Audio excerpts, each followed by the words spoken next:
Okay, what do you guys got? I got Miss Theo. You know, she's retiring right now, and she has a secret talent. She baton twirls. So maybe you guys should check up on that. Yeah, that's my story. How amazing is Miss Theo? Amazing. How amazing is she? Amazing. Amazing.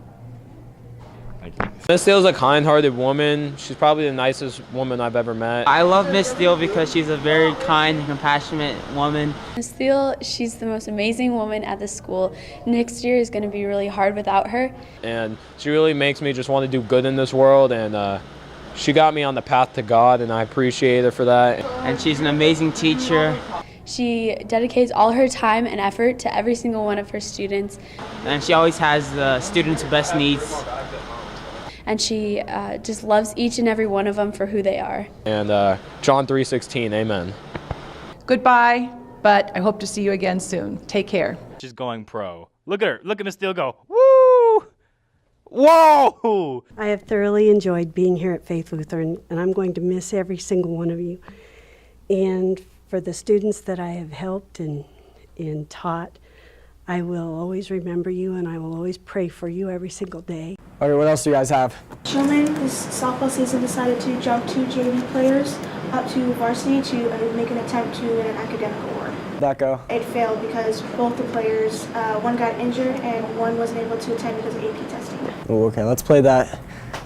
Well, who said I bumped him up? I mean, what do you mean? Like, I heard that it was so that a softball could get a certain award. Certain award? I'm not sure I know anything about that. I mean, yeah. So, yeah, that might have happened, but you know, the decision wasn't mine solely. Yeah. The policy, you have to play over half the innings to get a varsity letter. Okay. So they would not get the varsity letter, but okay. Everything was done legal and on the up and up. Okay. Come on.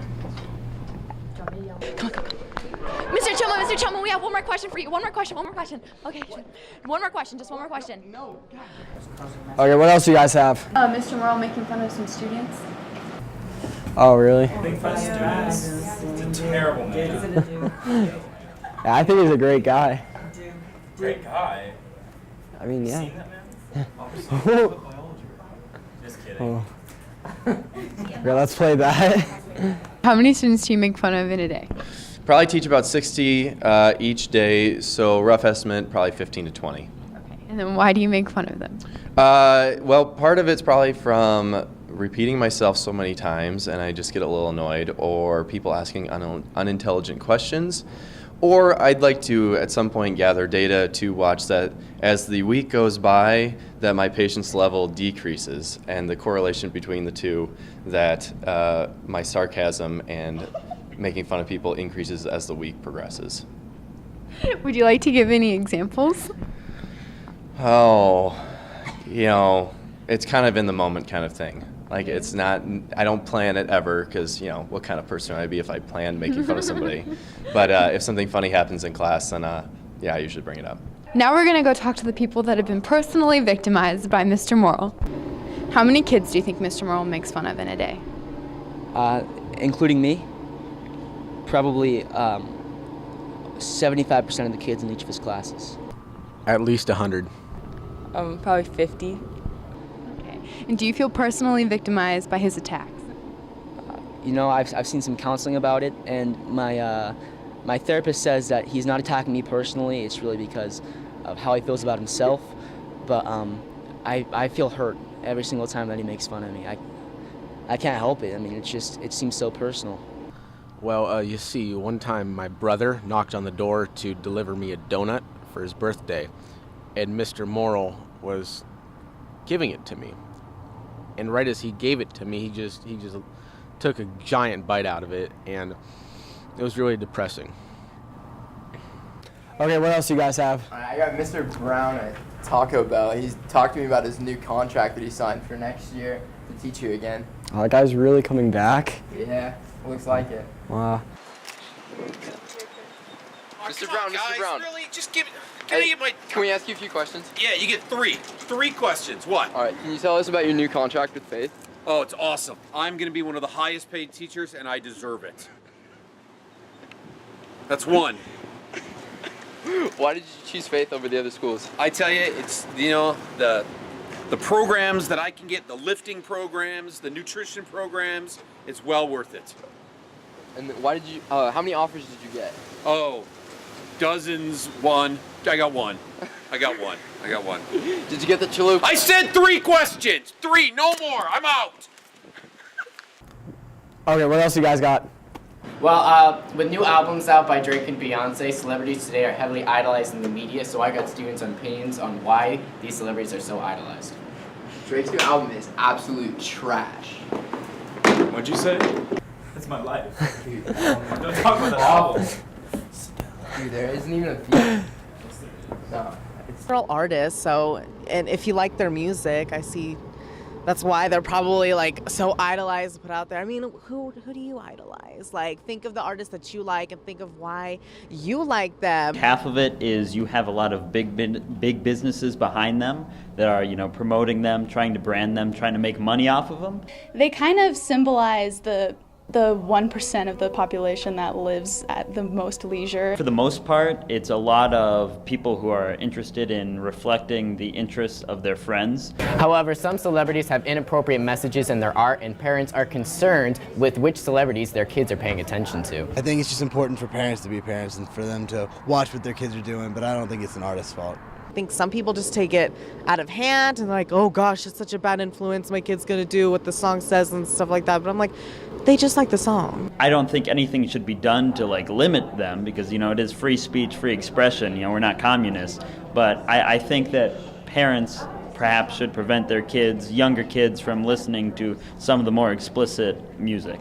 Individually, they might have certain aspects that you can look up to, but as for like a kid to have a role model based on them, I think there are better ones that aren't, you know, pop artists. The 10 Commandments say to have no gods above God himself. However, students gave their opinions on whether idolizing celebrities is considered idolatry. I don't think anyone's worshiping Kanye West over Christ, but I think they really do like these artists to a point where they want to be like Kanye, they want to be like Drake, because these people have great lives. We're looking at our phones probably more than we are praying to God, and there's many ways that we can do that. And I think, you know, because we're just so sinful that we already are derailed from that path to Jesus Christ. It's a distraction, but people just tend to be distracted from their faiths in general. And so if you take away these artists, then they'll be distracted by like painting or something. I don't think it's specifically the artist's fault that people, you know, might be distracted from more important things.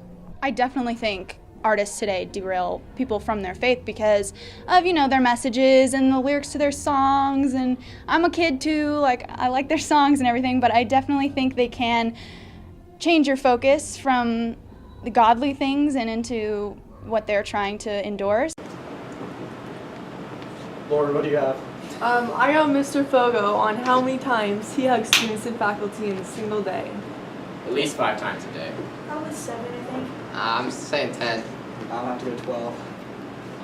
12. Ben, how many do you think? I didn't even hear what the question was. How many times do you think Mr. Fogo hugs someone in a day? Probably more than he should. Okay, number. Like 8. 22 times. 15. 26. 17. 27. I think he actually has to get in 25 to 30 a day in order to keep his job here. So About 138 times. 10 times. Oh, I would say probably around 50. 22 and a half.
Has anyone here actually seen the new play Crazy for You? Oh, I have. I got some exclusive backstage interviews of the stars for Crazy for You, and in my opinion, I thought the play was pretty good. Yeah, I saw it last week, and that show was awesome. I really liked it. Yeah, I have. How do we play that? Jackson, tell us about the play. Okay, it's a lot of fun. There's a lot of dancing, and tickets are pretty cheap, so everybody should come see it. Thanks, Jackson. And how did you prepare for the play? Well, we were rehearsing every day from 3 to 6, and weekends even longer, so.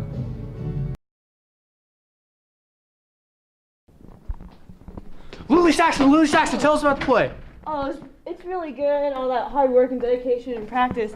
Oh, sorry, I don't like paparazzi. What did you have to achieve to get to this goal?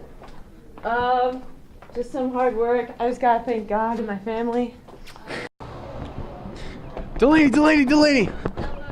I'm talking to Delaney Sylvester, star of Crazy for You. Delaney, tell us what you know about the play. Well, it's kind of like a version of White Christmas set in Dead Rock, Nevada, and it's super fun, and everyone should come see it. All right, what did you do to prepare for the play? I memorized my lines, took some acting lessons, some vocal lessons, and just tried to really get into my character. Okay, guys, good job this week. Let's get ready for next week, okay?